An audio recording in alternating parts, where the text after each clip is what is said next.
ପୂଜା ପର୍ବ ଦିନରେ ହଉ କି ନର୍ମାଲି ଏମିତି ଯୋଉଦିନ ଆପଣ ପିଆଜ ରସୁଣ ଖାଉନାହାନ୍ତି ସେଇଦିନ ଯଦି ଆପଣଙ୍କୁ କିଛି ବିନା ପିଆଜ ରସୁଣର ସ୍ନାକ୍ସ ବନେଇବାର ଅଛି ତ ଏଇଟା ଗୋଟେ ବେଷ୍ଟ ଅପସନ୍ ସାବୁଦାନାର ବରା। ଏହାକୁ ବନେଇବା ବି ବହୁତ ସହଜ। ତ ଚାଲନ୍ତୁ ଷ୍ଟାର୍ଟ କରିବା। ୱେଲକମ୍ ଟୁ ସ୍ମୃତି ରୋଷେଇଶାଳା।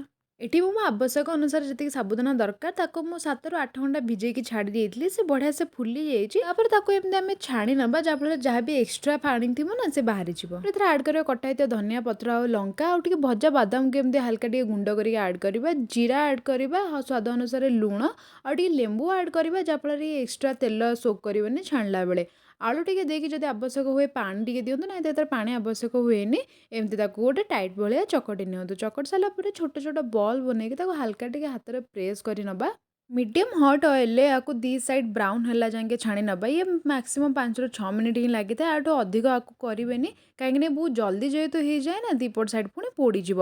ଆଉ ୟାର ଟେକ୍ସଚର୍ ବି ନା ବାହାରୁ ବଢ଼ିଆ କ୍ରିସ୍ପି ଆଉ ଭିତରୁ ବଢ଼ିଆ ସ୍ପଞ୍ଜି ଥାଏ। ତ ଦେଖିଲେ ନା ମ୍ୟାକ୍ସିମମ୍ 10 ମିନିଟ୍ରେ ଆମର କେତେ ସୁନ୍ଦର ସ୍ନାକ୍ସ ଗୋଟେ ବନେଇକି ରେଡ଼ି ହେଇଗଲା। ତ ଗୋଟେ ଥର ଆପଣ ବି ଘରେ ୟାକୁ ସିଓର୍ ଟ୍ରାଏ କରନ୍ତୁ। କିପରି ଲାଗିଲା ମୋତେ ସିଓର୍ କମେଣ୍ଟରେ ଜଣାଇବେ। ଆଉ ଯଦି ଭଲ ଲାଗିଲା ତ ଭିଡ଼ିଓକୁ ଲାଇକ୍ ଆଉ ଚ୍ୟାନେଲକୁ ସବସ୍କ୍ରାଇବ୍ କରିବେ। ଆଉ ତା ସହିତ ବିନା ପିଆଜ ରସୁଣ ଆପଣମାନେ ଘରେ କ'ଣ ବନାନ୍ତି ତାର ବି ଗୋଟେ ସଜେସନ୍ ମୋତେ କମେଣ୍ଟରେ ଦେବେ। ଜୟ ଜଗନ୍ନାଥ।